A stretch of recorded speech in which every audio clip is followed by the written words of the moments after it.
Welcoming Bernard King to the Hall of Fame is Dominique Wilkins. Ladies and gentlemen, Bernard King.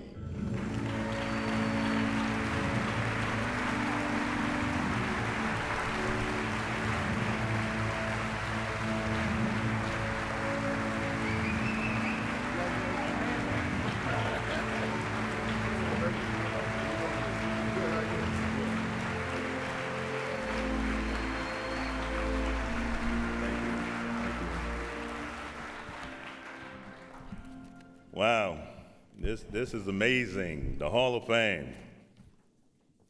To say I'm delighted to be here would be an understatement. I simply want all the kids who are watching to know that anything you dream of and set a goal for can be achieved through hard work, education, the desire to achieve, and commitment. Dominique Wilkins, probably wondering why is this man here?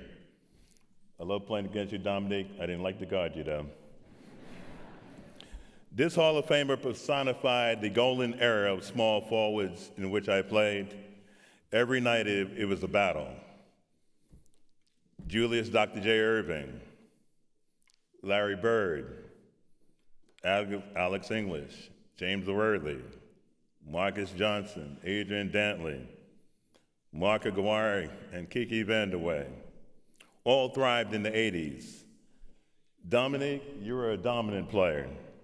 I loved competing against you as I shared, but heck, you were so creative, I never knew what you were going to do. Thank you for being here. I stand before you on the shoulders of my ancestors, even my great-great-aunt, Pearline, who I spoke with when she was 103 years old, at the time my daughter Amina was born. I will never forget what she said to me. "I'm happy you had a girl." And I inquired, why is that? Aunt Pearl said a girl would grow up and give you grandkids, and a boy would only disappoint. Aunt Pearl, I'm in the Hall of Fame.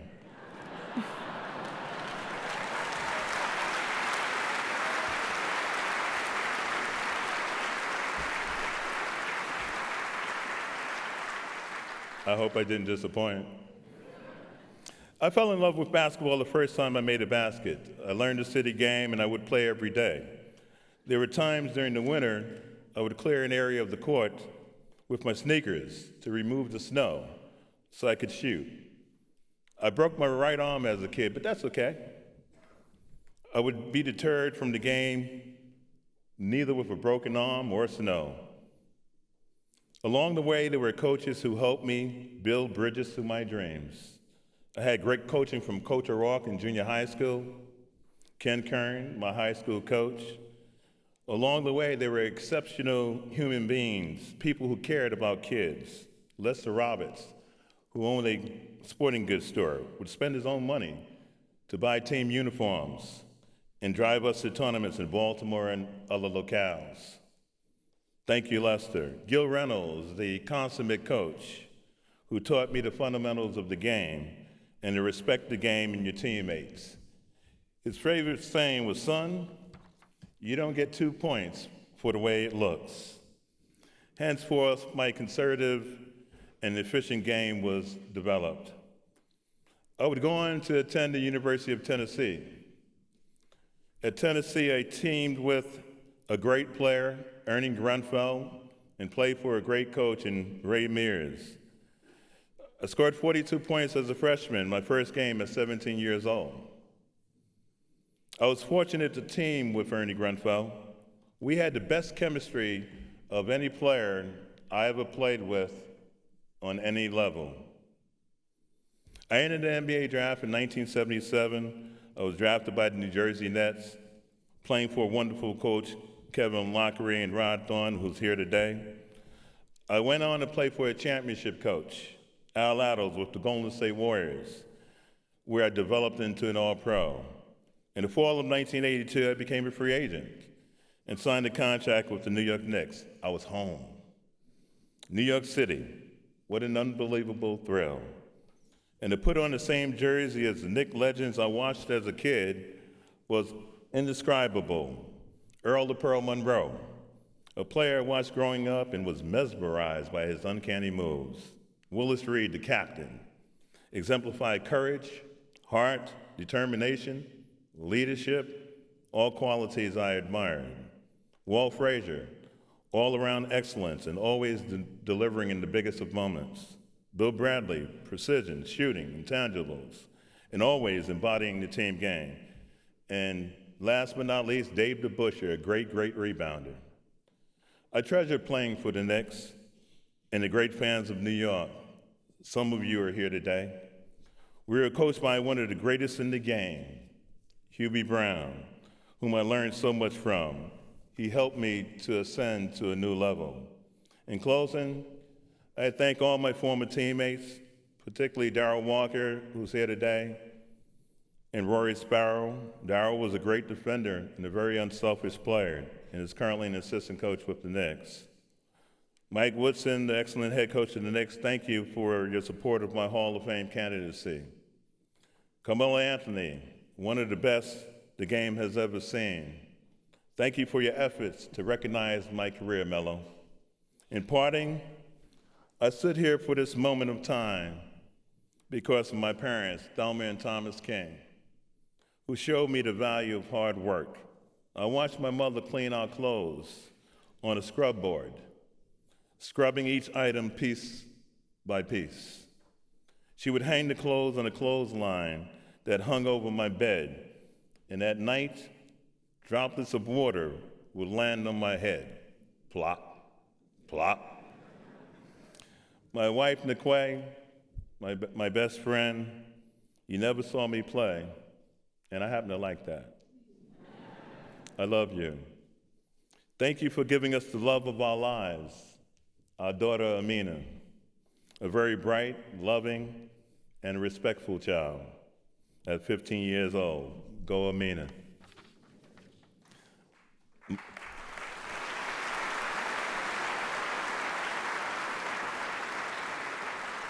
My in-laws are here, Keffa Burns, and my world-renowned mother-in-law, Susan L. Taylor, formerly of Essence.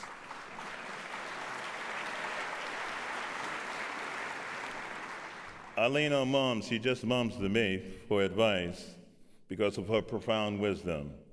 Susan has devoted her life to mentoring programs for youth, National Cares Mentoring.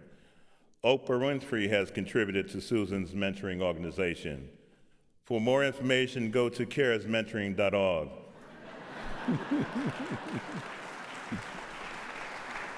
I love you both. Finally, thank you, NBA Commissioner David Stern, who has guided the NBA ship to new heights. I am glad to be part of the NBA family.